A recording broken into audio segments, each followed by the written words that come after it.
Welcome to a special edition of Lawless Podcast with Justin and Clayton. I'm Clayton, my buddy Justin. This is the special Garbage Boys. So we also got TPac in the house. Garbage Right. boys, right again. Yeah. I wish we had some special effects. Maybe we could work on that. Something we can Yeah. drop like right there when you say garbage boys. Yeah, I like Fireworks. Something. Um, We have whoever, go ahead. We have the technology. I think that's what's Oh, perfect. like. As we have long the as somebody technology. does, because I was gonna say, I don't know who's gonna do it, but I know it's not gonna be me. It's. I mean, if I'm gonna be on this podcast from time to time, it's probably time I start pulling my weight. So maybe I could do a little research on that.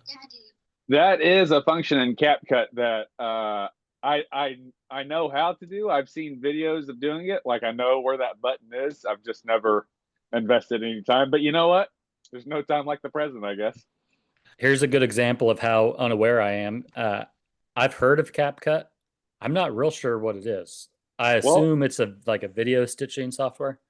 Yeah, it's a free video, free-ish. There's paid versions, but it's a free to me video editing software that we've actually edited and uploaded every single episode of Lawless How about and that? Garbage. Yeah, every single one of those. Yeah, so Justin doesn't get his hands dirty on that back end stuff. He's the talent, Clayton. And now we know who uploads every episode. Yeah. We also know, occasionally you'll come across an episode where we'll do something like this, and that means stop, or we'll say, hey, make sure we cut this out. You got to go inside. And Clayton will be like, yeah, dog. Yeah, for sure. We'll get that cut out. No problem. And then you're watching, and all of a sudden you got like a whole minute of somebody saying, hey, you're paused, right? So sometimes. But I've used my eye of discernment in those instances, and I've discovered through my spiritual gift that it was okay to leave in. Okay. It was okay. So far, so good. But as you well know, those views are climbing up there, and with TPac on the pod tonight, exponential growth. It always happens. Is this like sweeps week for you guys or something? That's right. Well, we've just reached a certain level where I need to be a little bit more cognizant of my ums and pulling facts out of my ass. I'm like, oh, I need to double check that. Well, hey, I mean, not to jump right into it, but I listened to an Alex Jones podcast this week where I'm pretty sure he pulled everything out of his ass. He's got the files. I don't know if you've seen it. He holds the files every time he says, I've got the files. So yeah, we'll have time to talk about that for sure. I don't want to rush you guys.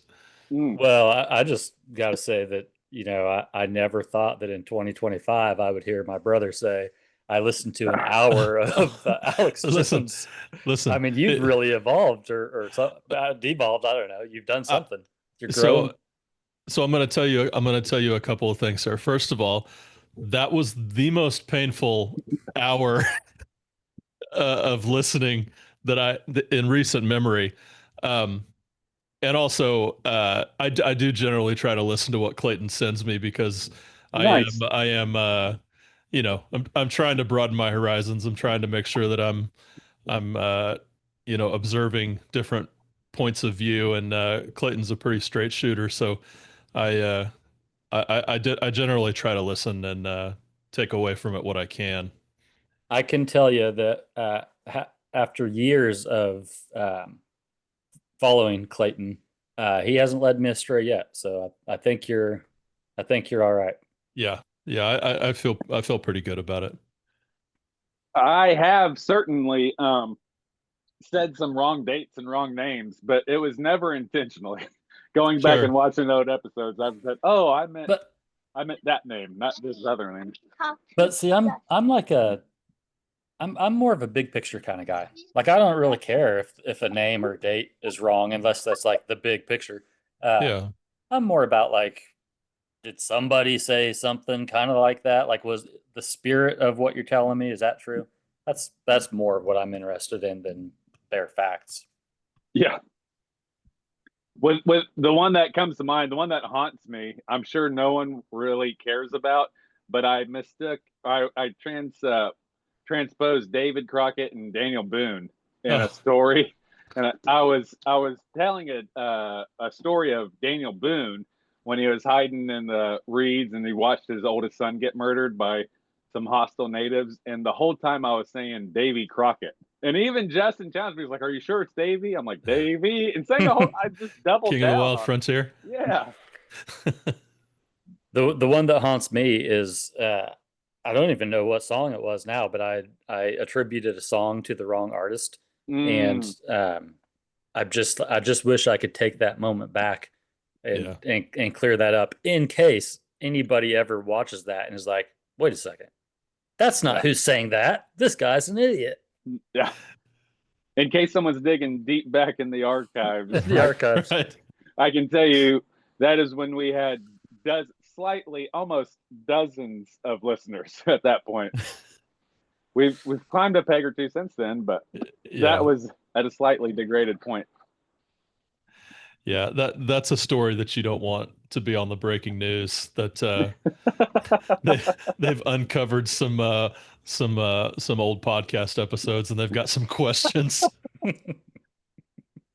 Man, thank God so many times that social media didn't exist when I was a teenager. Oh, shoot. I was an idiot. Just dumb. So that here's a question for you. Like, we would all say probably that, man, it's a good thing social media didn't exist, or cameras everywhere, or video, whatever. What about people getting, like, people saying dumb shit when they were 18 or 16 or whatever, and now they're 40 or whatever? Like, how much responsibility should you take, or I'm like, how much should you be held accountable for what you did or said when you were a kid? You know, that's a good question. I've thought about this a lot, and I think, you know, people, well, they say the frontal cortex isn't even developed until you're like 25, right? So I think you got to give a little bit of grace to people in their youth. I think a lot of it has to do with how they, at least for me, how they respond to it. Like, when they're called out. Yeah, when they're called out. Like, if they're like, "Man, I said some stupid shit when I was a kid, and that was dumb of me to say," I'm a lot more willing to move past it than I am if they just sort of double down and, make excuses or whatever. Because I had conversations when I was a teenager that would be mortifying to me now if that was recorded or posted online. And it's not an excuse, but dumb kids say dumb things when they're kids. Yeah. What about the classic? I mean, I would say Hollywood, but I guess it's anything. The classic apology of, "I'm sorry, that doesn't reflect my my nature, my beliefs, blah blah. I'm deeply apologetic for anybody I believe." Do you feel like that's actual, like they're just doing the cover up tour, or like does it matter? I mean, I think at a certain level, all you can really do is take people at their word in the moment, and then you have to sort of observe what their actions reflect going forward. And it's kind of like we talked about, I think last time I was on, right? We were talking about artists. I think we talked about brand new specifically, and there was a lot of stuff that came out about Jesse Lacey that was pretty bad, right? And then I've heard since then that he's taken ownership of that, and that he's tried to change his behavior, and hopefully he's grown from it. I don't know. I think that's really all you can do is people will apologize, and you can accept it for what it's worth, but it kind of has to be proven by their actions, I think. Yeah. Like I think Tim Lambesis. Yeah. That was a big one. That was a big one. That was a big one. That was a big uh-oh.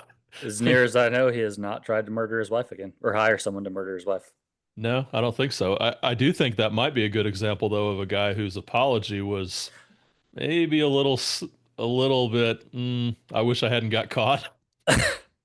I mean, listen, Clayton, we need to come back to you. I know you had something you were going to say. That might be one of those things that, like, I don't know that you have to confess that one if you didn't get caught. Okay, you do you know what I'm saying? I gotcha. I don't know that you need to go to the police station and say, listen, I was really pissed off and I might have, I hired someone to kill my wife. Yeah. Like, I'm just going to tell you, I did that. Like, you just keep that between you and God. Maybe tell your wife, be prepared for the storm. That's going to be a big one. That's going to be a big one. And I'm sure the only reason he apologized is because the guy he tried to hire was an undercover FBI agent. How many times? Which I don't know. I don't think there's any real hitmen out there. I think they're all undercover FBI agents. I was gonna say, if you find someone to kill someone, it's like a 9 out of 10 chance they're a cop. Maybe a 10 out of 10. I think that's gotta be an organic decision that develops over years of knowing someone. That's not a Craigslist ad.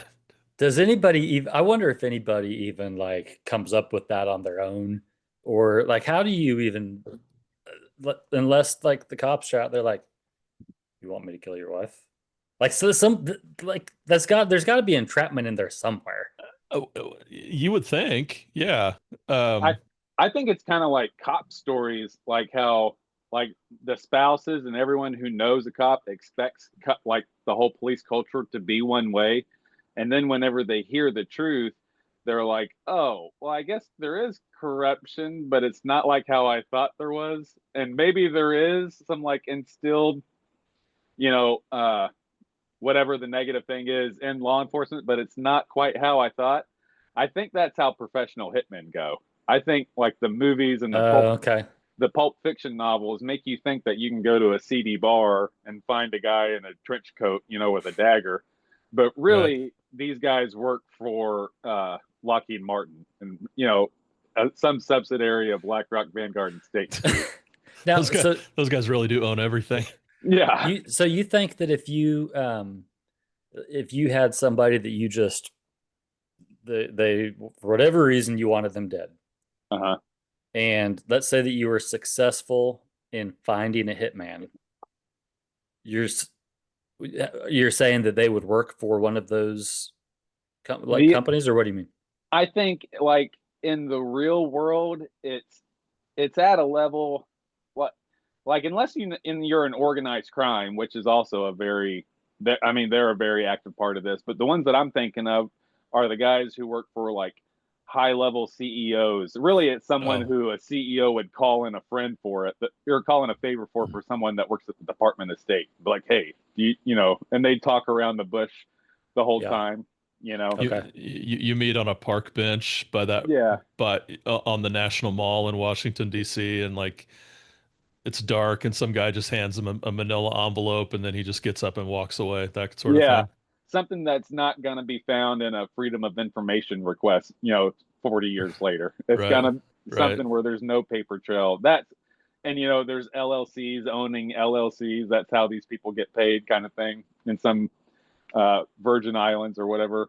Yeah, he's on a ledger somewhere as a generic private subcontractor, and did financial advice. Yeah. I'm not trying to murder anybody for hire, but I would like to just have a conversation, like that kind of interaction, doing something like that. That would make me feel kind of cool. So, say more about that. Tell me more. No, I mean that would be cool to have that, to be that I guess plugged in, or that important, or that that connected. Yeah, like I'm not trying to murder someone, but to be called to this location for a one-on-one meeting with TPac, like, because you're the only guy that can do it, right? Like that's kind of badass to have your reputation as a cleaner or a fixer or whatever. Yeah. they know what heartstrings to pull on. Like, hey, you remember how you were a patriot for all these decades? You got one more chance to be a patriot. That's right. One more I mean, job. that would also be kind of a cool gig to be a fixer. Like, Mm. did you ever watch Ray Donovan? Yeah, hell yeah. I didn't ever watch. I think I saw a few episodes. I never really got into the series, but I like Liev Schreiber. I thought that looked like a good show. Yeah, I'm not sure how many seasons I made it through, but yeah, like it's just a cool dude that just gets shit done. Like, Yeah. whatever's needed, you call him. That was one of the many, I think, Hollywood stories that is loosely connected to Whitey Bulger. I heard Yeah. that character that he's portrayed in that show is like loosely either based on someone like in either Whitey Bulger himself or someone like in his world that would be like a Hollywood liaison fixer type fella. Yeah. Clayton, I interrupted you earlier. Did you have something to say about dumb stuff people say when they're kids? And Oh if yeah, and- even nowadays, man. Like I've been kind of stretching myself lately. I listened to a Gavin Newsom interview on the Sean Ryan show. That was a good one. These, I've always been kind of, at first I was uncomfortable with how much I agreed with Bernie Sanders the first time he came on Joe Rogan. Like, this is not what I was told, this man says. But he's come on a couple times since then, and even one fairly recently. And even like maybe not in the traditional political way, but Bono from YouTube came on Joe Rogan like in the last couple months. And he's a very, I think, classically liberal guy, liberal values. And he just preaches kind of the Mother Teresa version of Christianity, which I really dig. Well, what I was thinking is you always have to give room for people to change because, I mean, we all know how much dumb shit we've done. And, thinking of like, thank God I didn't have social media because I would have ruined any future employment, possibilities. But you have to give people the room to, even at all points of life, like early life, midlife, later life, even you have to give people room, like, and even you have to give them the room to change, and even give them the room, like they haven't yet, but there's still hope. Like I still know this person thinks logically about some things, so maybe they can think logically about this at some other point.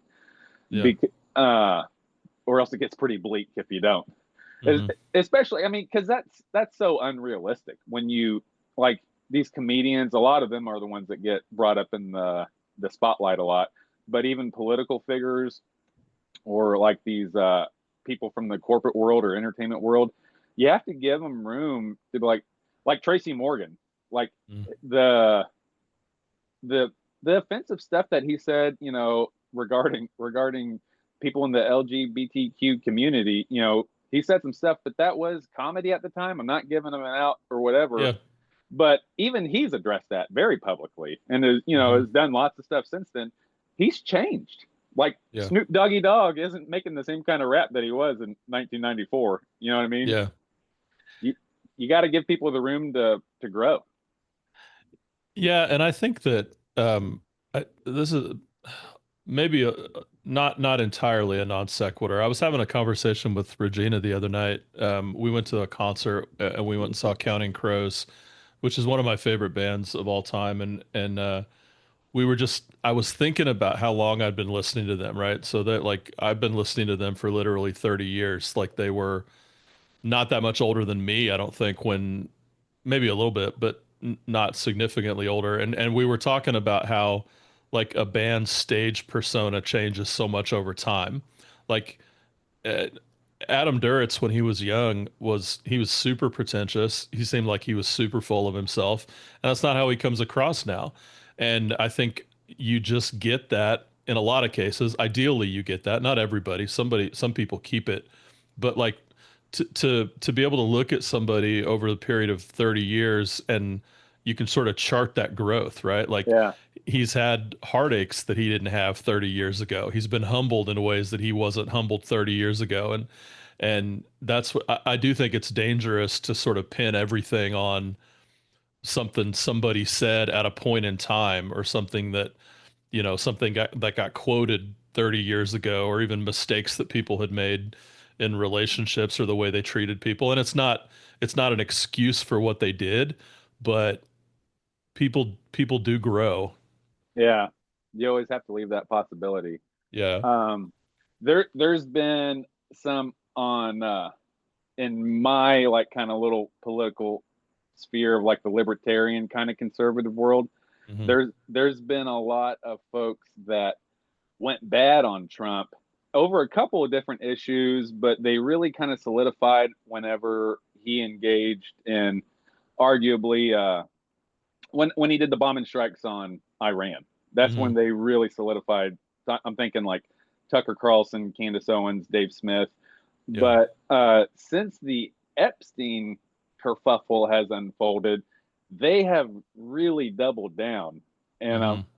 it's I respect it, but it's interesting to see, especially from it's still flying in the face of it seems like the overwhelming majority just quickly rolled over. Yeah.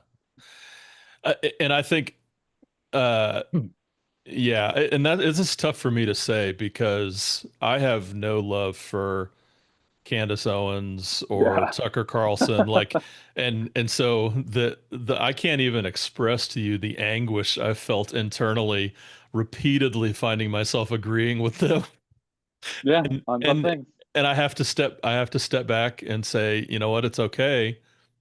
I don't have to agree with them on everything. I can still think that they're, you know, Yeah. Machiavellian in their intentions. Like they can see the writing on the wall, and I think a lot of them are starting to realize that the Trump train is not going to take them where they want to go, or maybe they just got their finger in the air and they're sensing that the wind is changing direction. But whatever, uh, I I am in 100% agreement with the way that they have reacted to this Epstein stuff. And I was starting to think that there wasn't going to be a line for a lot of these people, but the further and further this drags on and the more they're kind of sticking to their guns about yeah, we like Trump, but this is bullshit. Like something's going on here and it doesn't feel right.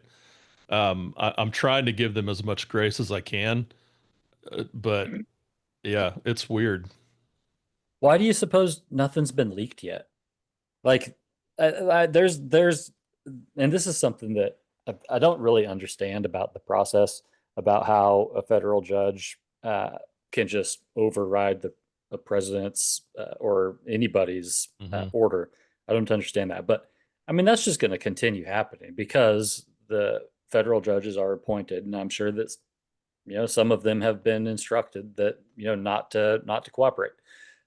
So it's not going to get released through the courts. Why hasn't it been leaked? I don't know that I have a good answer for that other than and maybe this is dipping into conspiratorial thinking a little bit, but Hell yeah. I Clayton's ears perked up.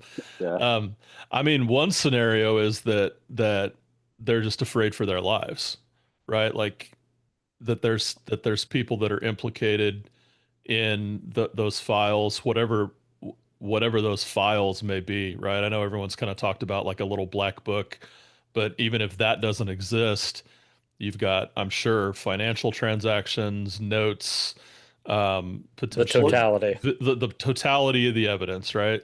Um, now, the I've been seeing a lot of people on the right who have basically said the same thing. They're like, well, look, if Trump's name was in there, then why didn't Biden release it? Right. And it's a fair question, but the answer I keep hearing is that it's because the Biden Justice Department, try to keep a straight face when I say this, Clayton, that the Biden Justice Department actually cared about the rule of law and there were still ongoing legal proceedings that were preventing them from releasing the files, and if they did that, that it would Yeah. interfere with the judicial proceedings. I know that's a convenient excuse. I don't know if I necessarily buy it myself, but I think that that could be why you don't just have some reporter from the Washington Post who somebody, mails him a manila envelope and this whole thing breaks open. And that was one of the things Alex Jones talked about, which again, words you never thought you'd hear come out of my mouth.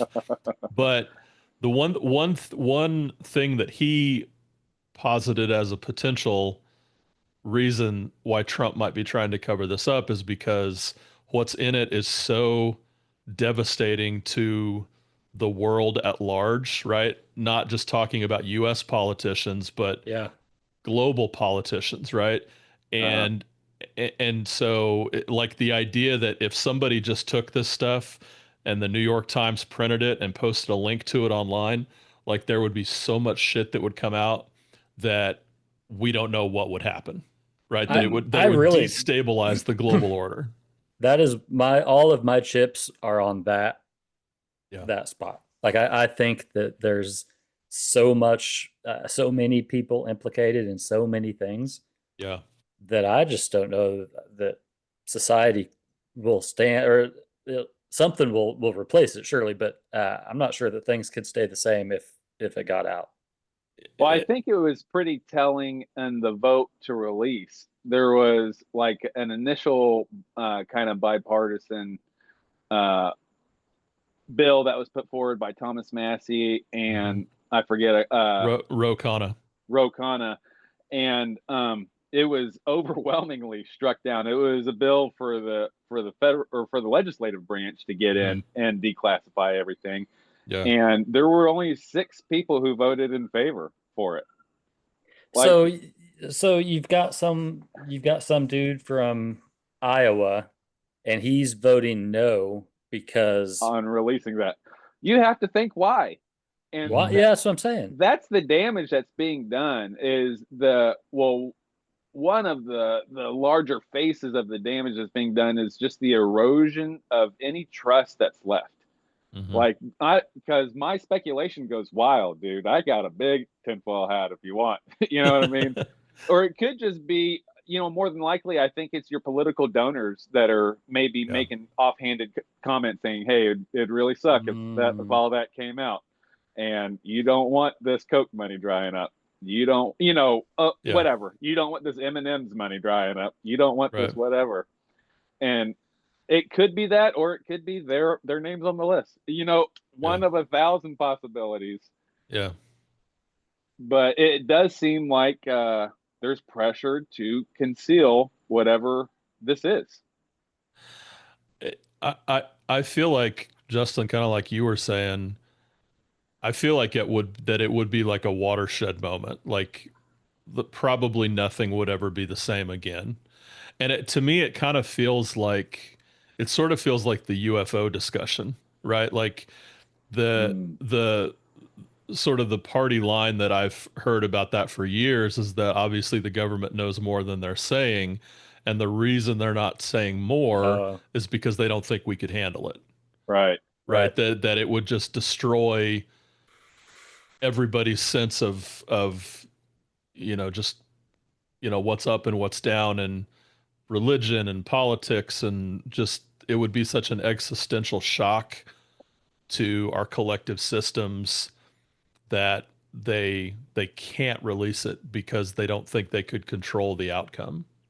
Yeah, man, that kind of piggybacks on a couple conspiracy theory lines as far as like the media being in on this, because one thing about like aliens and UFOs that you'll hear like people on these podcasts saying is that forever they've been slow dripping it into the zeitgeist to get you ready for the eventual disclosure. Yeah. And you can even see that with I'm kind of laughing because I actually think my wife talks about this with like end of the world movies, like these apocalyptic movies. She's like, they're getting us ready. They're getting us ready. But maybe they're even slow. They've been slow dripping this stuff, and kind of they have for decades. Yeah. And into the where you just know, like in the 90s, it was unthinkable to think that your president would have any sort of inappropriate relations in the workplace. And now we got a president that's, under civil court has been found liable for sexual assault. And we're just cool with it. Like that's how far we've gotten, and we're probably not even halfway to where we are gonna go. Oh, for sure. I'm old enough to remember, um, and I'm gonna guess the year here, 88. Uh, there was a Democratic candidate for president named Gary Hart, and his entire spot got blown up because they found a picture of him on a boat with some girl in a bikini. Uh-oh. And that, That I mean, bastard. he was done. He was done after that. Uh, yeah, how far we have come. And now think about this. Our current president financially stood up the Miss America pageants and like hosted them. And Jeffrey Epstein was a talent scout for Donald Trump's Miss America. Wow. That's one of the things that's not even a conspiracy theory. That's just out there. It's just Okay. documented, verifiable facts. So to bring it back, like, what do you think we'll ever know? Like, and will we ever? How are you going to know that it's true? The information that does get released, like, it's just one of those things that I don't. Nothing's. There's not going to be any resolution. I don't know that we're gonna ever get any kind of satisfying resolution. Um, I I'm not optimistic for that at this point. Um, Well, something that I think should be done, I think in the meantime, and I'm surprised that there hasn't been more of this, although I'm sure I'm not the first to think about it, is there should be a collection of like facts that is known. mhm. Because there's been a ton of disclosure over the, since 2008 when he was for this final conviction. I guess he was standing trial again in 2019 Yeah. on some stuff that he was otherwise immune from. But there's been a ton of disclosure. Like even since his 2008 conviction, he was still meeting with Bill Gates at his island. Like there's documented trips with this. Yeah, I mean, so even if you go back, like one of the things that keeps coming up is the deal that he got in 2008, right, with Mm-hmm. Alex Acosta, who I think went on to be Trump's labor secretary. He was a assistant U.S. attorney back in Yeah. 2008, right, and he basically put this plea deal together where I think Epstein was going to do some time, but he was going to get to serve it on weekends or something. Like it was Yeah. crazy. He ended up spending one night a week in jail, and Yeah. he had a whole section of the jail built, which he paid for, and like private security. There wasn't even deputies; that was the security staff there. Man, He was paying them talk about a two-tier justice system. for real. But I mean, you could just go back and look at what was the preponderance of evidence in 2008. Yeah. Like there has to be something. Yes. There was enough evidence for a grand jury to indict him. And I know the grand jury evidence it's not the evidence you would see in a trial. And you guys correct me if I'm wrong, because you have probably more experience with this than I do. But my understanding is with a grand jury, they're only trying to show enough evidence to say, hey, we got enough to take this guy to trial.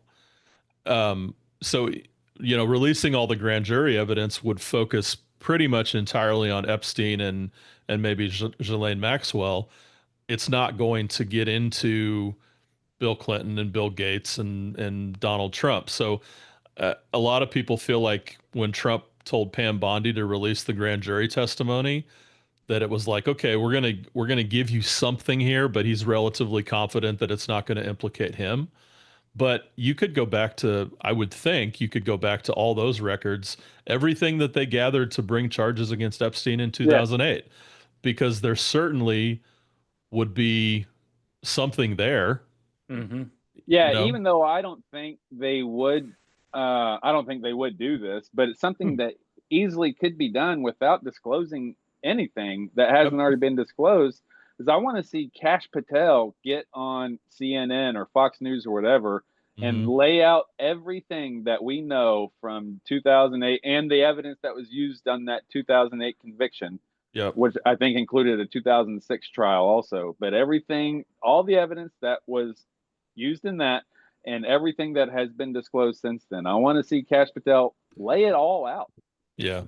I didn't buy for 1 second when Kash Patel went on Rogan and said, I'm not, he said, well, I'll tell you one thing I'm not going to do, Joe, is we're not going to re-victimize these people. Yeah, Shut you the can do fuck up. it's.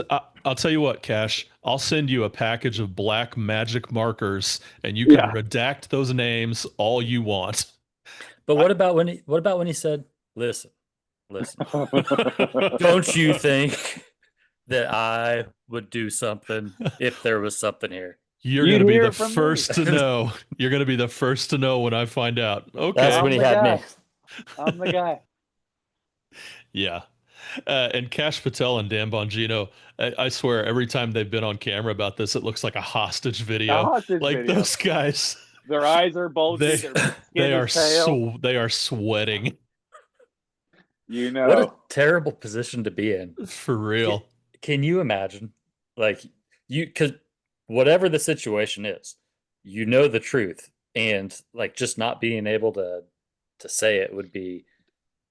Well, that's the damage that's being done. Is that the speculation is running wild. We're like, Yeah. what do Yeah. they got on you? Yeah. At a certain point, the truth has got to be less damaging than the speculation. For real. You know what I mean? Like, because nothing is ever as bad as it seems, or rarely, and or as good as it seems. It's almost always somewhere in between. Yeah. But boy, they're really digging in on not letting us see those files. Is really like, hey, why do you keep telling me to not ask about this? Yeah. And then you Are could we really still talking about this creep? Are we still? that was a wild moment when somebody asked Trump a president, and he's like, seriously? The microwave in the beef pattern. Sorry, what? The microwave's beeping. Yeah. No, but when Trump was in that press conference, or where he was in a meeting with somebody and a reporter asked about it, and like Justin was saying, he's like, "Are you serious? Yeah, Still he was at a talking table about this with creep?" Netanyahu. Yeah, It was the weekend that Girl Scout camp got flooded, and he was like, "Are you serious? We had this."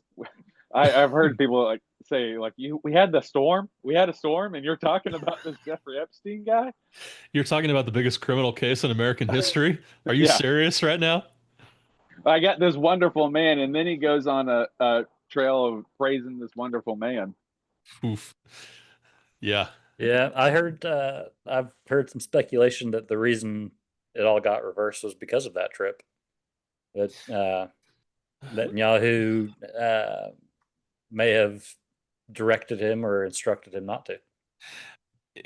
Yeah, I mean, there's almost nothing I guess I wouldn't believe at this point, just because of sort of where we're at. But to me, it feels a little bit odd that Netanyahu would have to come to Washington D.C. and tell Trump not to Yeah. do that. That's the part that does like him telling him not to do it. 100% makes sense. But unless it's the same scenario we're talking about of sitting at the meeting at the park bench getting the envelope, that no may paper trail. Yeah. And something that has kind of blown my mind is that they record calls in the White House. Yeah, Like, I think. Yeah, I mean, so I believe so. Well, I'm sure that the president knows which line is being recorded and which line isn't. Like which line he calls to talk to the congressman and which line he uses to talk to his sugar daddy from back in South Carolina. Yeah. I'm sure they have plenty of workarounds. Yeah, I imagine they do. But Well, that's as far as I understand it though, I mean I think it's a federal law, right? That like communicate those are official those are official communications. I think you're right. And the president is never supposed to be acting in his capacity outside of the role of president. So every conversation that he has theoretically should be recorded, because you can't have a president making decisions for the country in a vacuum. I would love to hear those conversations between like George W. Bush and Putin back in the day. Now listen, Vladimir. Now watch this drive. Now watch this drive. You see this shit I'm doing over in Iraq? That could just as easily be Moscow, okay? Yeah, I mean, speaking of things that the world couldn't withstand, probably a week of conversation with the past 4 presidents. Yeah. Like I just don't think that we're built for what's happening behind the scenes. And Man. I can accept that, honestly. Like I don't have any problem necessarily with not everything being released to the public, because it's sort of like, you can't yell fire in a crowded movie theater, right? Like Right. I think you have to, and maybe that's part of the burden of leadership, is making those decisions. Now you have to take responsibility for them at some point, right? But I'll What do listen. you do with that? What do you do with that evidence, though? So, like, somebody has seen the unredacted version, and obviously that's why it's not getting released, is because there's information on there that they don't want the general public to know, or at Yeah. least that's easily speculable. That's one of the reasons why it's not getting released. Someone has this evidence that's looking them in the face, and That's what I'm saying. Why haven't they leaked that? it comes down to one guy or maybe a handful of people over the years that have looked at this and think, do I press the ball on this or do I keep it here to the chest? And since then, or since whenever this stuff has been able to start piling up, people have made that decision to not release. Like, whatever it is, it's worth Donald Trump to openly sacrifice a good majority, or not a majority, a good percentage of his base. Uh, I don't know I don't know who, I don't know which pollster did this, but I saw a number a few days ago that Trump's approval rating with young men dropped off a cliff. It Yeah. went from like 52% to like 29%, like almost a 30-point drop in approval rating, which is unheard of.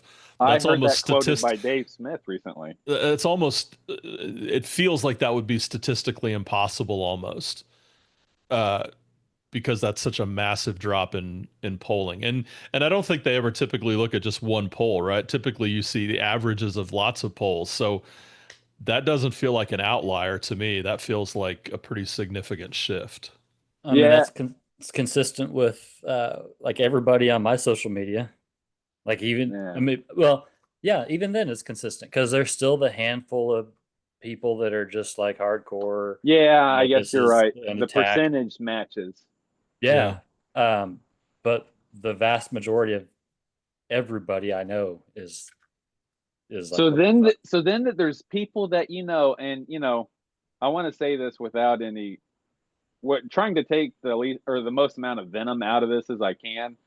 But just to say that there's people that that we know, that I know, that I love, that are, I'm always going to love even after this, that are willing to trade willing, I guess, whatever, to sacrifice their morals to a point, like the knowledge that the federal government is protecting the release of information from a convicted sex offender and human trafficker and someone who had documented ties, at least, by way to multiple countries' intelligence agencies, whether it's MI6, CIA, Mossad.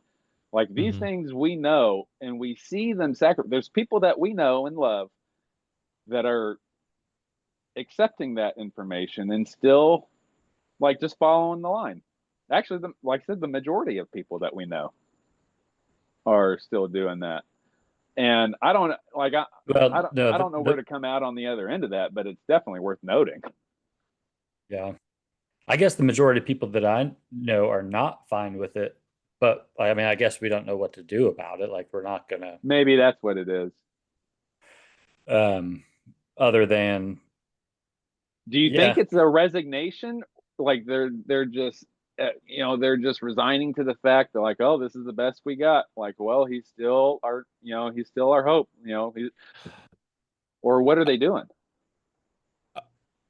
I think that I think there's a fair number of people, and I wouldn't hazard a guess on any percentages here, but just from what I've gathered over, just listening to some people talk, that they still think that a pedophile in the White House would be better than Joe Biden. Yeah. You know what? And I don't really know what to do with that, because you could have a bunch of people who at the end of the day, if anything is ever proven, there's still going to be people who will stick with him. I think maybe it's not enough to get him reelected again if he somehow decides he's going to try to figure out how to do a third term.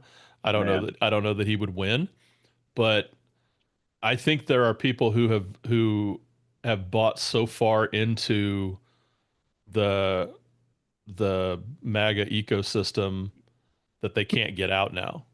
I'll tell you how that would happen is you would point to a religious experience that he had, a repentant heart. And then you would point to the fact that we're new creations, and you would point to David had an affair, and he was God's, he was a man after God's own heart. Solomon had 1,000 wives and concubines, but he was the wisest man who ever lived.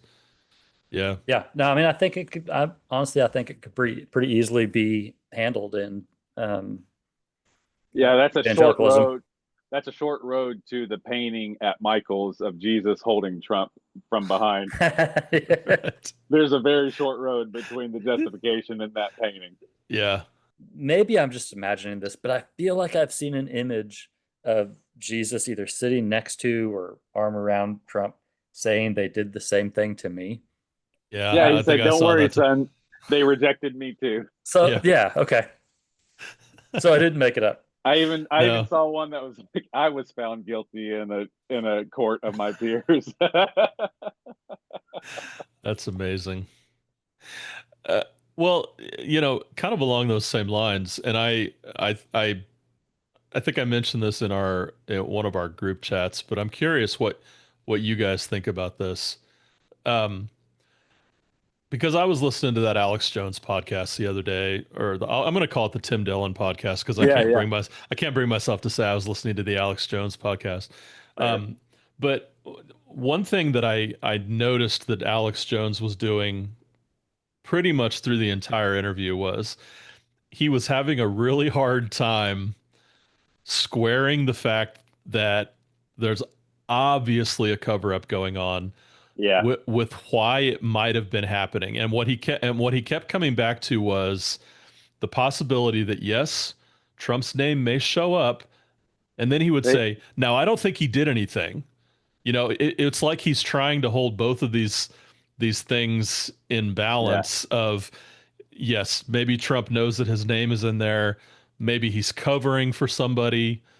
But he was also trying very hard to make sure that, and I'm sure that this was for an audience of one, Donald J. Trump, to hear Alex Jones say, I don't think Trump did anything. You got to make sure it's in the same clip. You have to say it close enough that they can't separate it. Right. But I got to thinking, I was like, even putting aside like the politics of it, right? Like putting aside the fact that he's got a legion of followers who have appeared to that there's nothing that could really happen that would turn off their loyalty. But what is it about Donald Trump that would cause anyone to give him the benefit of the doubt? Yeah. And what I mean by that is he's got a documented history of extramarital affairs. He's been married 3 times. And I'm not judging him for that. Like that happens to a lot of people. But again, it's like the preponderance of evidence, right? So the guy has a history of at least portraying himself as this wildly successful playboy, ladies' man, went on Howard Stern and talked about how he would go into the locker room or the changing rooms at the pageants, and he owned the pageant, so he could do it. Was found civilly liable for sexual assault, has lost multiple defamation challenges after that because he continues to talk about the fact that he was innocent, even though he was found civilly liable. There's nothing about this guy that would lead a rational person to think, I'm okay leaving my kid around this guy. Like, Right. so I'll tell you. what is it about him that makes people think there's no way he could do that? He wouldn't do that. He would be able to resist whatever temptation was presented to him. In my view, he's given no indication that he's even capable of modulating his behavior, showing an ounce of restraint. So why do they keep giving him the benefit of the doubt? You were going to say something, Justin. Yeah, because I am friends with people that are still MAGA people, like that are they're still in the camp, and I can tell you that the reason I think there's still a base is because there are people, and honestly, I'm one of the people that is so distrustful of the government, so that they believe that the government is up to no good. Right. And they saw and still see Trump as something other than the government, something other than the, so their distrust of the machine, I think, is more important to them than the morals of their president. Yeah. And I think the world's greatest salesman got him. I think the world's greatest salesman. I mean, the guys that he's a hustler, talker. He's a playboy. I mean, one of the many things that I think was good, in retrospect, even though I obviously didn't believe with I didn't agree with his policies, but Barack Obama is still agreed upon as one of the most eloquent statesmen of of our lifetime, just my lifetime for sure, of the way he presented the United States in such a graceful manner, and even in some areas of defeat, or in some areas where he had to concede on this or that, he was still charming. You know what I mean? As much as Barack Obama is known for that, Donald Trump is known for convincing the masses of his horseshit. And and I say this as someone that backed him on the last go around, because the message that was put through was, well, he just didn't have enough time to do the stuff that he wanted to on the first hand, and he had the deep state people infiltrate his cabinet on his first time, and he was constantly dealing with all this stuff. He just didn't have room. Well, now this is his last term, his last chance, and he's gonna drain the swamp, and he's gonna burn down all the corruption. And we got Epstein promise and Martin Luther King, and then you bring in Maha with RFK, and it was just irresistible. You're like, well, what can you not agree with on this? But there's still even with that, I did there, and maybe I can do it more later or whatever, but people have to acknowledge the fact, hey man, we were sold something. And I even had this conversation with my brother-in-law on my vacation a couple weeks ago, I don't think he would describe himself as a Christian nationalist, but he's a Christian nationalist. It quacks like a duck. Yeah.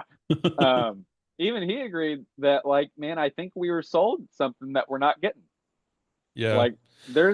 You have to be able to admit that. I was had. Yeah, that had occurred to me that it might just be that the cognitive dissonance is too great for them to accept. Yeah. That, that they've been in it now for, what's it, 10 years? Yeah, going on. Yeah. Going on 10 years, right? Yeah, for sure. And I can appreciate that, it's tough to turn around a train of thought, but it just kind of it keeps coming back to the same thing that I've never been able to get my head around, which is just the ability to ignore or completely discount the most objective evidence you could be presented with. Yeah, just grin it and bear it. And just say, yeah, no, fake news. Now, what if he's able to co-opt a very large segment of the population that's already trained on ignoring some evidence that might be in their face, or Perfect. Perfect. Thank you. 'Cause I wanted to be the one to say this, and, You and so say you're it. teeing it up. I'm Whoop, saying whoop, it. whoop, whoop, whoop. So, like, it's perfect for evangelicalism. Yes. Mm. Like, Yeah. that's The kookier, the better. yeah. The kookier, the better, because we're already used to being a weird people in a strange place, right? We're And not of this world. Right. the way you do it is you portray it as spiritual warfare, as Yeah. and you can, so some of the stuff you can discount because it's fake news. Some of Mhm. the stuff you can discount because it was, we all fail, we all sin, and you got repentance. Right. And at the end of the day, like, it's become there are people, I think, that MAGA has become their religion and has become their personality. Definitely. And to leave that, like, you lose yourself. Yeah. Yeah. I think you're right. I think you're right. Yeah, it's almost, it's not a question of if people deified Trump, it's how they deified Trump. Mm-hmm. Because it's all the way from people who I know that have otherwise not had a religious bone in their body to all of a sudden are like, it's good that the schools have the 10 Commandments in their classrooms now. They need that. It's good. I want prayer back. Really? Yeah, You do, but because you're telling me about your cocaine and white snake days earlier. but I think that goes back to what I learned about. I don't know if you knew about it previously, Clayton, about the the influence of the government in religion, right? Yeah. Like, I would have just thought it was patriotic, right? But Mhm. you've got all these people that want the 10 Commandments, or they want prayer in school, they want whatever, because they think it's American. Not Mhm. because they might not even be able to quote the 10 Commandments. But Yeah. if you remove them, well, that doesn't sound very patriotic. Mhm. If you make my kid whatever, if you let this kid pray, to the east, when because he's Muslim, well, Mhm. that's a violation of my kid's right, of their faith or whatever. I just think that we've politicized or rather, we've included faith into the politics so that it's easier to. Well, this is like the mountain of evidence that we don't need declassified about Jeffrey Epstein, because there's already declassified information Mhm. of the guy who was kind of the granddaddy of this in that affects our lifetime, was a guy named Henry Luca in the 1940s. He owned Time magazine, he owned Life magazine, he owned Sports Illustrated. I kind of talked about this before, but his parents were Methodist missionaries that were killed by the communists in China. And so he first, what he his family had money besides the missionary folks. So whenever he came back to America, he inherited like this newspaper and turned that into, he was one of the first multimedia moguls. He had print and radio at the time that he controlled. And he had a couple things about him. He was super religious, like super Christian, and he was anti-communist because the communists killed his parents. And so whenever the OSS was disbanding in the late 1940s, they didn't even have to go to him. He sought them out as they were transitioning into the CIA and said, hey, look, I know you guys are hating these commies. I hate commies too. Why don't we work together and we can influence this stuff? They started publishing the hymns. They started sending out like basically the late 40s version of these talking points that you see like all the news media and even in the conservative podcasters, they get these talking points. He started dishing that out. He was part of the group that pushed for God to be put into the Pledge of Allegiance in the 50s because it wasn't in the original version. He was part of that. I didn't know that. Yeah, it was a conglomeration. It's propaganda, homie. It's CIA propaganda. Yeah. But think about One the nation uproar. under God. The uproar, and I guess maybe some people did say it without that. I feel like that was a thing. But imagine the uproar if we like officially changed it. Yes. Yeah. And then think about, well, that wasn't the original. Like, it was changed to get there. Well, it was because that's already such a foundational part of the modern American psyche, especially the MAGA, which are, early Xers, late boomers that are like one nation under God, by God. Right. Yep. You know what I Mhm. mean? You're Mhm. not turning my kid, he's not drinking the stuff that the frogs are drinking. You ain't doing that. That Those are the actually people. that That's the perfect audience. That's your base. that reminds me of something I saw the other day. I guess maybe it was a while back, and I wanted to ask you guys about it. It was some some kids they looked like maybe mid to late teens were driving a truck with a animal hauler, like clearly some kind of rodeo thing. Yeah. And on the windshield, it said something about we kneel for the cross and stand for whatever it was, Uh-huh. but it was like shoe polished. And I thought to myself, like, what exact, like, this is I don't even know if it was that, but it was clearly like a more of a vibe than a thing, right? Like, they weren't so much saying that It's a judgment value, or is that the word I'm looking value for? Dan judgment. Value McClellan, value judgment. Dan McClellan uses that a lot to articulate his points. Yeah, it's just like the Ten Commandments, and it's just like anything else. I want you to know, person who Mhm. probably agrees with me already, who's in the same town that I'm in, that I kneel for the cross and I stand Yeah. for the pledge. Like, yeah, dude, who are you telling? Right. I feel like it's the same as the guy who's got a Punisher decal on the back of his truck, and he's got a thin blue line decal on his truck, and he's got whatever stickers came in the guns that he bought, plaster, Yeah, like it's flair, right? yeah, for sure. It's his 30 pieces of flair that he has to wear to work at Flingers or Tchotchkes or whatever that place was. Or at Sedgwick County Jail. No, that's definitely yeah, that's part of the psyche, and I do that kinda, but I do it. I guess I do it in a different way. I like to wear a rainbow fanny pack, and I like Hmm. to wear Tivas, and I like she doesn't do it anymore, but I used to like to let my daughter paint my nails, just because. And this never happened. It never. But I fantasized about someone going, "Nice nails," and I just. And again, this never happened, but I just fantasized about saying like, "Hey, I did 2 deployments, or I deployed in 2 different foreign wars, and I was also a cop and did this or that. Yeah, I can let my daughter paint my nails." You know what I sure. mean? And Well,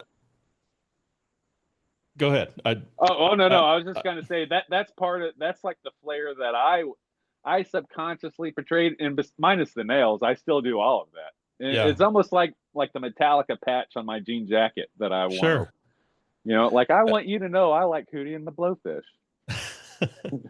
Well, and to be fair, I don't think there's anything wrong with that. Like, Sure. I do the same thing. I've got my whatever my Stanley Cup that I take Uh-huh. to work, and it's got all my stickers of the places I've gone, and I've got tattoos all up and down my arm, and I work Yeah. in a corporate office. And honestly, um, when I started getting tattoos on my arms, it was because I decided I didn't care anymore Yeah. whether or not it was going to annoy people at the office that I worked at. Mm. And in a way, it was sort of like my little act of corporate rebellion. Like, yes, I work here, but no, I'm not like you. Yeah. And Or I've got that a was me. mind Yeah, and a personality outside of this. yeah, and that was me 15 years ago, and I don't care any more now than I did then, but that's how it started. It was like, I'm forced by this system to work at this place that I don't want to work at, and with these people that I don't like. And so I'm not going to conform to that in this way. And if they don't like it, then they can tell me and I'll go find somewhere else. But those, it's like your tribal markings Yeah. in a way. So I don't begrudge them the right to sort of let their freak flag fly, or Sure. tell people what they're into, but that's all it is. That's all Well, it and is. man, at some point too, I think like giving people the room to grow and the room to change, you also have to be. Maybe this is just my own bag. I had to do this. I had to think about some of those decals and signs and realize that things that even though I knew in a cutesy way was offensive, Mm-hmm. it's worth something to consider other people. I had a Sure. cruise jacket that I still own the cruise jacket, but back when I got the cruise jacket was in 2004 on my first deployment.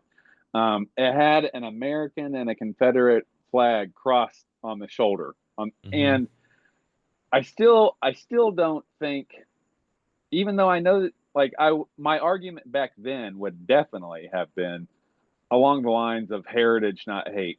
It's not a symbol of hate. It's a symbol of me being from Tennessee or whatever, even though I'm Mm-hmm. not really from Tennessee. But it was along those lines. And I've just grown and matured enough to put myself in other people's shoes. Like, yeah, even Mm-hmm. though I don't consider it a sign of hate, there's somebody who, maybe not him, maybe not even his dad, but maybe his granddad had police, do, they were around in the time. If people nowadays have grandparents and probably parents that were alive in the 60s, and the Sure. Americas, and especially the American South, was Mm-hmm. a completely different place. And so for them to see that flag, now I don't want people to think about those negative feelings. And so, like I said, this is just my bag. It's almost impossible for me to impose this on anyone else, but it is worth considering. Like, yeah, let your freak flag fly, but also consider the person that might be watching that, and Absolutely. their kids that are Yeah. watching that. Well, and some of that stuff is, it's just so easy to not do. Yes. When we go to the Braves games out here, there's been a thing for the last it's been a thing for a long time, right? The tomahawk chop, right? And the sort of the Oh, yeah. and I think that the Braves at some point took an official stance that they're not going to stop anybody from doing it, but it's not an official part of the program anymore.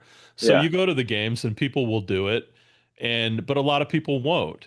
Yeah. And I'm a person who decided that wasn't something I was going to do anymore. Not because I ever had any ill intent. Like, I didn't want to offend anybody. It's just the thing that Sure. my team does. But I also understand that whether or not somebody like me agrees with it doesn't matter, because there are people out there who find that offensive. And so for me to just decide not to do that, Yeah. it's nothing to me. Why would I do something that I know is going to hurt somebody's feelings when it literally doesn't change my life at all to just not do it? Yeah. But there are people though who would say, because I want to. Right. It's my right to do like that. It's my, like, Yeah. I want to do it because you can't tell me I can't do it. Yeah. Yeah. That's what it comes down to. Yeah. Yeah. And they're also, man, so like the military thing to say would have been like, this has been brainwashed out of the public, or maybe there used to have been a time. But I think there's some of the onus is on society to address that too. Like, yeah, it's not illegal, but you're a douchebag for doing that. Just so exactly. Yeah. Which I think is what's happening. Yeah. I think that I just do think that's what's happening. as a society, we're just growing out of it. Yeah. Yeah. Because you see it even in music, like over so many times. I'm sorry to interrupt you, T. No, go ahead. No. But you see, like, Morgan Whalen, or Morgan Wallen, is a guy who's been growing on me for the last couple of years. But he has straight up like trap music beats in his music, and he still talks with an East Tennessee twang. The people nowadays are just done with a lot of that backwards thinking shit. Yeah. You know what I mean? Obviously, it's not everyone, but it is evident, and it's even been evident in what we've been talking about all along. Is there's not a majority, but there's a growing population of people who are saying, "Hey, this isn't right." Mm-hmm. You know, it's not right for country songs to always have the steel. Even though I love the steel guitar, but you Mm-hmm. know, if Morgan Wallen wants to make good, legit country music, not the Floribama, whatever crap, but Florida Georgia line, but no shade. But if he can put that in there now, because we're at a point where even the population, like Jelly Roll, won Country Music Artist of the Year last year or Mm-hmm. whatever, and he has straight up rap albums, like Mm-hmm. prison hip hop rap albums. We've grown, we're growing and evolving. Here's a interesting question, though. I think you guys tell me if it's interesting or not. Why do you think so many modern country music fans have been accepting of guys like Morgan Wallen and Hardy and Jelly Roll, who are like incorporating some of these hip hop elements into their country music, but they had such a visceral reaction when Beyonce released a country album and then won a Grammy for it? I don't know if Clayton got any of that. I think there's a shooting going on in my neighborhood. Oh shit. Duck and cover, dude.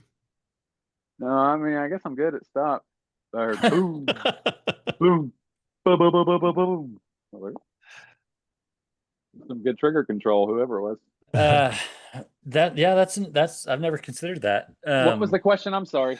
No, so basically what I was saying was why, and I don't even know, I don't know how plugged in you guys are to this, but Beyonce released her last album as a country album, right? Mm-hmm. And she won like I don't know, I think she won a Grammy, my album of the year, so country, or she was like on the CMAs or something, she was getting legitimate awards attention for her country music effort. And a lot of people were really losing their shit about that, about she's not a country singer. I never heard anything positive about it. Yeah. But they seem to be much more, in my view, they seem to be much more accepting of Jelly Roll and Hardy and Morgan Wallen, kind of incorporating some of those hip hop elements into their music, but they had more of a visceral reaction to Beyonce doing a straight up country album. Well, I can tell you how it was sold, or like the people that I heard comment on it, because I never even, I think I heard This Ain't Texas a couple times. My Allie played it. Yeah. So I heard that a bit, but, and whatever, I don't have a problem with it. I had heard that it was, so the rumor was, is that it was, fake. Like they had like paid the radio stations to play their song over and over again. And so that was a theory. But you know, what's right in the face is there is that she's black and they're white. Right. That's what's right in the face. Yeah. But I was going to say, because I was thinking of that as you were talking, I was going to say, well, Nelly was on a song with Tim McGraw. That's right. Country Grammar. Yeah, that's right. Yeah. Yeah, it's not necessarily a new thing. I think there's been some crossover on the radio, at least as soon as somebody figured out they could make some money off of it. There's a lot of hip hop artists in like Jess Murph and Jelly Roll and even Morgan Wallen. They're and Shabuzi's killing it. Yeah. I just saw an article about an album with Snoop Dogg and who's the guy that sang Chicken Fry? Oh, Zach Bryan? Who? Zach Brown. Zach Brown. Oh, Zach Brown. Apparently there's an album the two of them made together. Wouldn't surprise me. Wouldn't surprise. Didn't he go like heavy metal? I don't know. I mean, I don't know. I don't intend to listen to it, but just to contribute to the conversation, more hip hop and rap mingling together. You've been known to bring the hip hop to the conversation. That's one thing I'm known for. Yeah, one thing you've always been known Is for. my knowledge of hip hop Encyclopedic knowledge of hip hop. and bummer music. That's right. Dude, I try with this music, but Yeah. Yeah, never mind. I want to talk about something else. So we were talking about the Christian rap and how that Carmen video was portrayed in that show. And so, Travis, did you watch the first season of that? I did. that Yeah. show? I have not started the second one yet. shiny happy people. Shiny happy Yep. people. Yeah. Clayton, did you watch the first season? I haven't watched an episode. I stumbled upon the show. I think I've heard you talk about it before. Actually, I know I have, but I stumbled upon it either last night or the night before, like, of its thumbnail and Netflix or wherever. Yeah. And read the description and immediately thought, oh no, I don't need to watch this. I lived this. I lived it. Yeah. Well, it's pretty interesting. The first season I thought was Give us the rundown. What's it about? so. The first season, I mean, I think essentially it's about the Duggar family. I don't know if that's to me that wasn't the most important part. To me, the most fascinating part was. Are they named? The Duggars are named in it? Yeah, they're featured in it. Yeah, they're featured in it. But the most fascinating thing to me was the connection between the Duggars and politics and Bill Gothard. And that was interesting because that's what we grew up in was the Bill Gothard ATIA IBLP culture, which is that a part of Baptist? Independent Fundamental Baptist. It's part of independent fundamental Baptist culture, which I, without hesitation, will acknowledge that it was a cult. 100%. Yeah, it was a cult environment. But anyway, that's basically what the first season's about. So now the second season is about a movement called Acquire the Fire, which is also has deep political connections, come to find out. But what's interesting for the first two episodes is we grew up, like, I don't know if you remember. Do you remember Acquire the Fire, Travis? Definitely remember hearing about it. And I feel like probably some of the books and magazines that we might have got our hands on were either from Acquire the Fire or adjacent to that group somehow. I remember seeing the picture of it like on magazines and books and maybe posters. Yeah. Okay. Concerts we went to, I'm sure would have been probably sponsored by Acquire the Fire. Yeah, absolutely. So, but it was so if you watch the show, you got to understand that it's even as weird as they are and as fundamental and crazy as they are. Well, what's weird about them? What are they doing that's weird? You got to watch it. Okay. We were weirder because they were too worldly. Yeah. Like like the concerts and all of just the weird stuff they're doing. We couldn't even do that because that was like using things of the world. Justin, do you remember going to any of those Southern Southern gospel concerts, like the cathedrals, Bill Gaither vocal band, Gold City? I got family connections to that. Yeah, all of them. Yeah. But I have this vivid memory, Justin, and I think you would have been there, but being at a concert, and I think it was the cathedrals, and everybody was standing up except us. Oh, wow. Do you remember that? No. Why? Because we didn't stand and clap at concerts because that was improper. It's the same reason we didn't clap for people in church. Now they would sing a song. Amen. You'd say amen. Preach. You wouldn't clap because that is centering the performer. Right. And we don't do it for the applause of men. We don't do it for the applause of men. We do it for their money. But man, I feel like you guys were so much stricter than we were.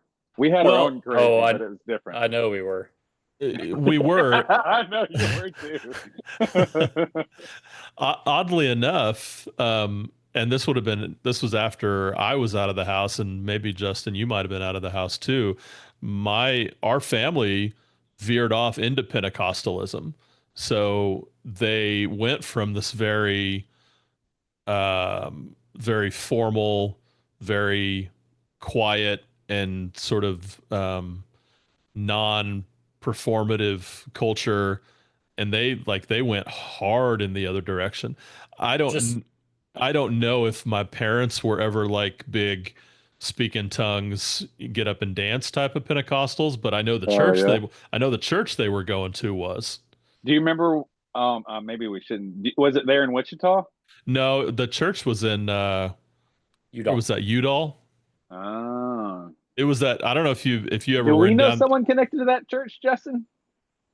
Was there a Uh, detective from down there? Oh, no. I'm thinking of someone else. I mean, there was a detective from that town, but I don't know about the church. I don't know if you were ever down in that part of the county, Clayton, but did you ever see that igloo looking church out there in Udall? Yeah. That was the one. Really? Yeah. I didn't know that was a church, actually. I know that building. Yeah. It was Wow. a Foursquare Pentecostal, which Foursquare Pentecostal, I'm not yeah. sure what they teach. What's interesting though is that remember Dad got kicked off the deacon board, or at least suspended from the deacon board, because Mom was raising her hands during worship. I do remember that. Yeah. What? that- Yeah, Yeah. bro, and that's a clear sign. That's a clear indication your house is not in order. You Wow. cannot be expected to run the church if you can't keep your wife's You hands. can't keep from your woman in raising- line. Yes. Yeah, So it's you got- guys' church was definitely different than mine. Yeah. My mom wasn't allowed to wear makeup or cut her hair. That Oh, ended wow. before I was born. Yeah. But yeah, the Church of God group that I was in, the Pentecostal group that I was in was called Church of God. That was our denomination. We had it was, come to think of it, everything was internal. We had our own Winterfest, we had our own summer jams, we had our own speakers and concerts. We never ventured out into, definitely not into non-denominational, but we didn't even play with other groups at all. Yeah. The IFB, the Independent Fundamental Baptists, were very, very non-ecumenical. Like we didn't partner with anybody. Yeah. So much so that a 12-year-old shouldn't know what ecumenical means. Right. But that was part of the conversation, was that Yeah. that's a movement that we are opposed to. Yeah. Like our Actively opposed. our pastor made it a point of pride that he refused to join the local ministers alliance because he wasn't allied with them. He was above them. He knew the right Christianity, and they didn't. They were separate. Didn't go to the prayer breakfasts. Didn't go to the Did those people make it to heaven in IFB land? That would have been on a case-by-case basis, Oh, I think, for sure. Okay. Yeah. I mean, dude, there were entire churches in our town that we would know, people, we'd go to school with people, we'd work with people who went to those churches. We weren't really like the Southern Baptist. That was probably the Were Southern you guys allowed to hang out with the Southern Baptist folks? Yeah, but we wouldn't be able to go to church there. Like, Okay. here's a Calvary story for you.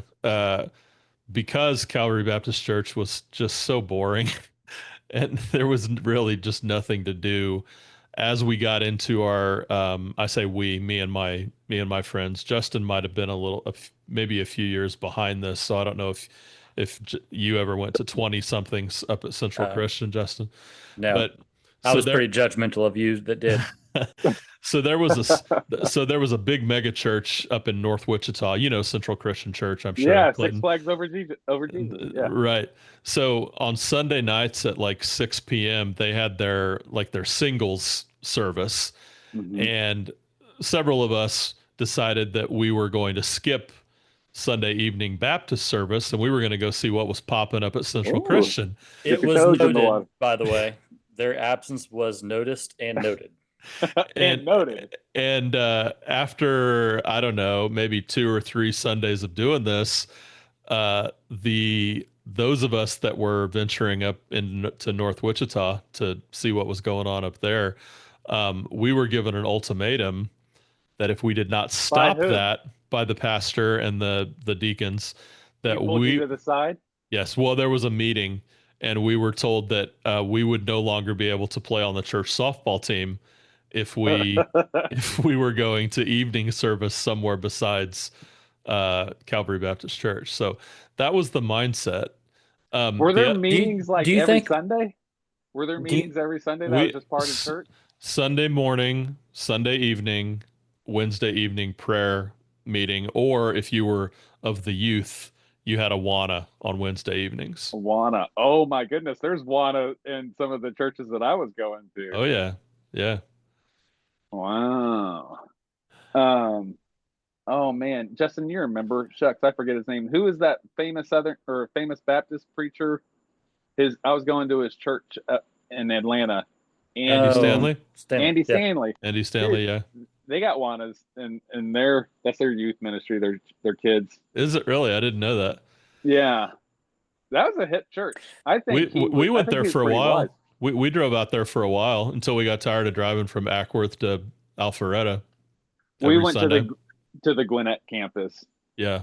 and man, that church has it going on. Like, I know I've got plenty of bones to pick with Christianity, but even when I was going through my deconstruction, and even kind of on the other side of it, even I would still take my family to that church on Sundays. It was a very Yeah. inclusive, great place.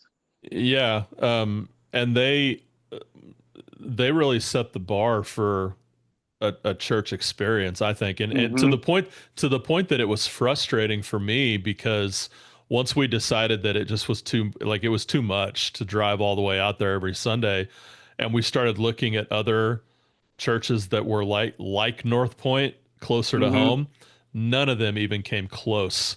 Like, you know how somebody who's really good at something, and then you see somebody else who's trying to do what they do, but they're just not pulling it off. Yeah. I had that feeling at just about every church I went to. Like, they just didn't have the funding, they didn't have the talent, they didn't have the organization, they didn't have a leader like Andy Stanley, who could probably run any Fortune 500 company, For sure. because he's a communicator, I think probably on the level of Barack Obama. Yeah. Like, he would be successful at anything he was doing because he's so good at communicating. Yeah. And like I said, I even respected his theology. Like, of course there were some, like, whatever, the Sunday school stuff that he said here and there. Yeah. But just making, the New Testament, the stuff that I think survives the deconstruction, like just the New Testament Jesus stuff. Yeah. Like, putting that in modern terms, he had really good theology. And I kind of told Justin one time, I don't know if it was on a podcast or in our private conversations, I started exploring, I don't know, just reading some like Gnostic texts and like other Christian doctrine. And I think he's even like, I definitely think he knows about that stuff like that, because he's kind of hinted at it in some of the sermons even. Yeah, I think I think he's very intelligent. Like, I don't know like what his degree's in. I don't know if he's a theologian as such, but I always generally liked Andy Stanley. He's a slightly less progressive, or maybe more than slightly less progressive version of Rob Bell almost, or I get that Rob Bell feel. Yeah, I could see that. He's probably he's maybe like what Rob Bell would be if Rob Bell was a little bit more corporate. Yeah, exactly. Yeah. But at the end of the sermon, at the end of the message, does he do the build up, and he starts talking real fast, and he starts bringing the energy to convince you to raise your hand, and then kind of brings it back down? Does he do all that? Yeah, but I think I don't think that that's a Christianity thing. I think that's a sales thing. Yeah. Because you'll get the same, which is my problem with it. Totally, and I 100% get that. But it's the same vibe as a TED Talk. Yeah, like, it's just effective communication. It's learning how people respond, how to play. I don't necessarily mean this in a derogatory way, but how to use.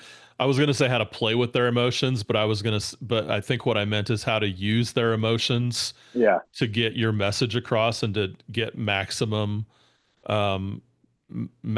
impact. And then, of course, what that's all connected to is increased tithes and offerings. And like you could make the point where it starts to veer off into commerce, I think is maybe where it gets a little bit distasteful, but it's the same playbook you would see if you went to a big real estate conference, I would imagine, Hmm. Justin, Yeah, yeah. or Or cop Salesforce or conference. cop conference. Like Yeah. anytime you've got Definitely interdiction. a persuasive speaker, he's going to use it's the same playbook. Okay, so let's do some real time processing here. I I would have that's a critique I have of evangelicalism, Mm-hmm. is that it's the same thing, it's just a different product, Yeah. right?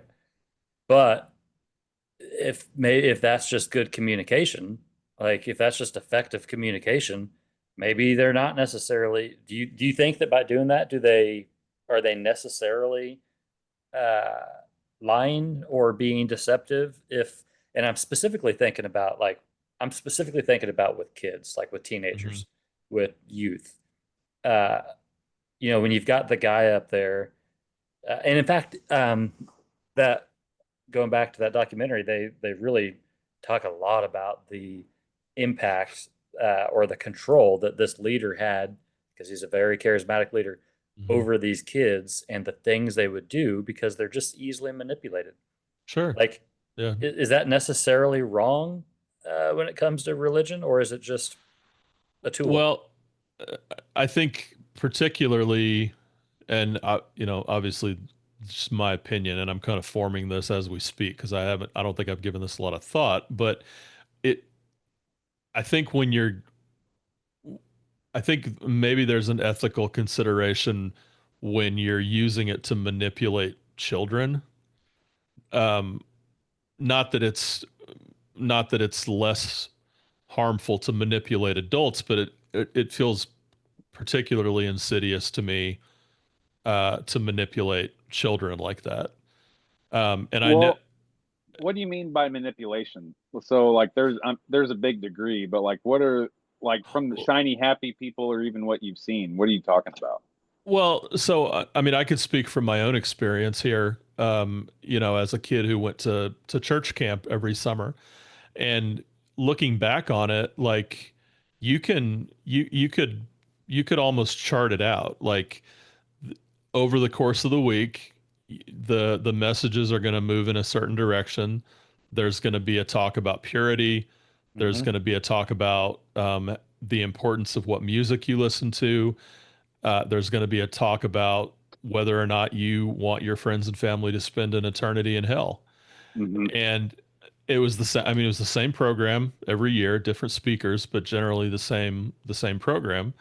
And I mean, I, I don't know that even as a 50-year-old adult, I don't know that I'll ever be able to fully process how damaging the theology of hell was to me as a young child, Man. and then extrapolate that out into end times prophecy and rapture, tribulation, So many trauma. sleepless nights. Like, I mean, and then even like you know, just getting into things like the method of punishment, Mm-hmm. the way children were spanked uh, growing up in the time that I grew up, and there's all this stuff that's just it's this accumulated trauma, and it all started when you're 5 years old and you're in Sunday school and you get the flannel graph stories, and then you get older and they build on them and they build on them and they build on them. And then you go into these environments where you're having fun all day, you're with your friends, and you get this dynamic speaker up there, and he's saying things in with an inflection that's intended to get an emotional response, and Telling emotional stories. emotional stories. And it's just, in retrospect, I can look back on it and I can see it for what it was. It was manipulative propaganda. Yeah. There was this conversation I just keep thinking about that it's explaining TPac the other day in our group chat. I said I listened to this book on Socrates, how to think like Socrates, and it reminds me how the same shit that's happening today was happening 2,500 years ago. Yeah. And you said same. You watched something on Jefferson, and it was same thing. Yeah. There's this conversation in this book between Socrates and this guy named Critias or Critias, whatever. Probably he really existed, but this conversation probably never actually took place. But Critias was the sophist. That's where we get sophisticated from. They knew lots of facts and they could present lots of numbers and math and whatnot. But they also invented the art of oratory, is what they were calling it, of like persuasive. And they talked about pulling on heartstrings, pulling on emotions, doing everything that they know to play to the crowd. Critias said to Socrates, he's like, you're never going to win political office. You're never going to sway the crowd because you're not an orator. You're not embracing this art of crowd persuasion. And Socrates said, that might be true, but you're still never going to be right. Like you might be able to persuade the masses of this holy thing that you're saying and pull on their heartstrings, but you're still never going to be right. Yeah. I like that. Yeah. So yeah, they had to find a balance. So the preacher, and I come from an extreme version of like fire and brimstone, speaking in tongues and dancing in the spirit, or even pulling on like the manipulation even from youth. I believe that the overwhelming majority of them are doing it because they think they're saving the kids' souls. Like, yeah, 100%. I'm 100%. say this thing that I know might not be factually, 100%, or I'm going to portray like how Marilyn Manson was conveyed to us, or Metallica. Right. You know what I mean? Like he probably They cut his ribs out. Yeah. That is so weird. Even if the youth pastor That's didn't the say devil that, will make you do it. he's not going to interrupt that whenever he hears it going. Right. Like, well, that's what I heard. I don't know, man. They've found a way to balance what they think is their virtues. That's what Socrates was all about: wisdom, courage, justice, temperance, or would be like moderation. They're trying to blend what they think their right message is, but they're using, and I think we see this with politics and maybe even other media figures, they're using obvious manipulative tactics to do it. Like maybe you do want the deficit to come down, but man, you throwing in all this extra stuff sure does seem sneaky. You know what I mean? Maybe you do have this, whatever, you can name all the examples. Maybe you do have this well-intentioned thing, but you're doing it, I can tell you're taking advantage of their Western evangelicalism brain rot that they already have. Yeah. I see what you're doing here, fella. Right. So now it's what do we do with that? It's the same. If you do anything, it's the same conversation that our friends and family members had to have of like, what do we do with our elected official being not the bill of goods that he sold us on? You have to do the same thing with the knowledge of like what did my, I'm trying to find a not bad word, but what did my manipulation of childhood, what did my psyche get formed by? Like, oh, were they using these manipulative tactics? Were they using this straight up propaganda and lies now to do it? Even if they did have, you have to wrestle with it. I don't know. I don't know what the answer is. I mean, I think I've said this several times, and I actually mean it. Like, I really think that every aspect, everything that I learned was a lie. Some of it was just wrong, but some of it was an intentional lie. Definitely. And that's difficult to put your head around. That's kind of hard to recover from. Like where do you go from there? I don't know if I told you guys this. I'm sure that I must have, but that was kind of the final straw for me in Christianity, Justin, was that realization. And It happened about the time that Trump was elected, and I don't think that they're unrelated, because I remember very, very distinctly having this realization that if the people that I had looked up to for spiritual guidance my entire life, if they if they were being fooled by Trump, it either meant that they lacked any discernment whatsoever, or it meant that they knew it and they were choosing to ignore it because the power was more important to them. You know what I Yeah. mean? Like, Mm-hmm. and it was really a situation where neither answer was acceptable Yeah. if I was going to stick around. And I Mhm. don't want to, and I don't say that, like, I don't blame Trump for my deconversion or my deconstruction, but that really was kind of the last straw. He was like the canary in the coal mine that everybody just ignored, Yeah. or decided that they were okay with. And neither one of those options was compatible with what I thought I believed. Well, you're really seeing Hey, it now with who's shut that door when you come with in. who's putting up, with who's I don't want the cats. who's changing their tune and who's not. Yeah. And it's not just us. It's not just it's not even the people in our circles, which is kind of speaks to like your surprise of Tucker and Candace.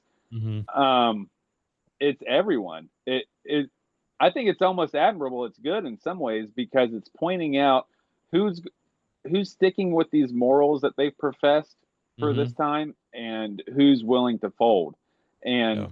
man, you see more sophists than Socrates. You know what I mean? You see Yeah. more people who are willing to just go with whatever the heartstring message is Yeah. than who's willing to actually say, hey, you know what? I don't think this is okay. hmm And I'm willing to say it. I'm hmm willing to say that this isn't right. And the overwhelming majority is not. I don't know if it's overwhelming, but certainly the majority who's not willing to say that they've had enough, who's not willing to fall back on their morals, who's willing to just go with the crowd. It Mhm. sucks. Yeah. Yeah.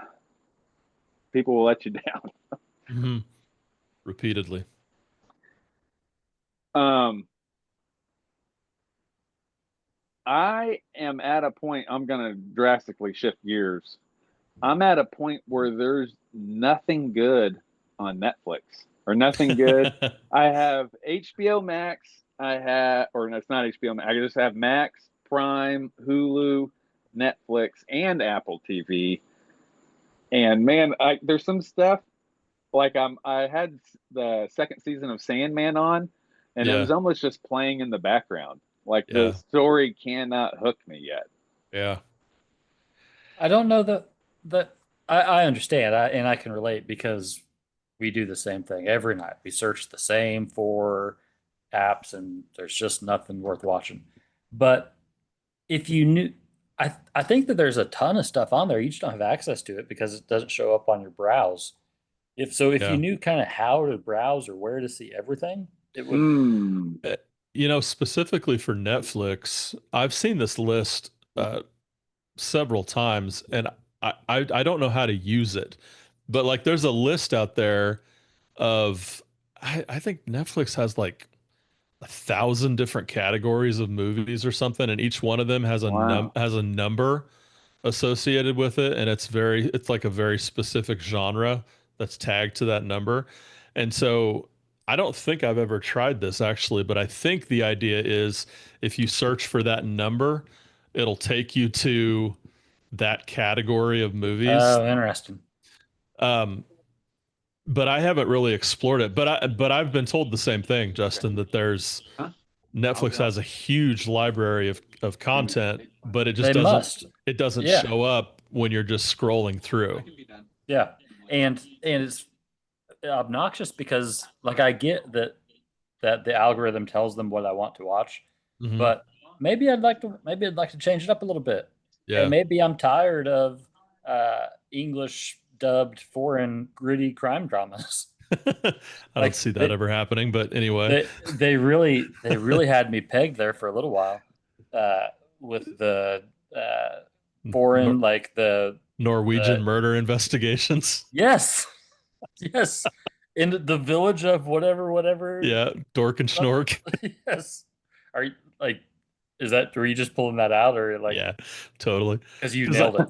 That is literally like if I opened up Netflix right now, that would be everything. Inspector Hans Jorgenborgen. Yep.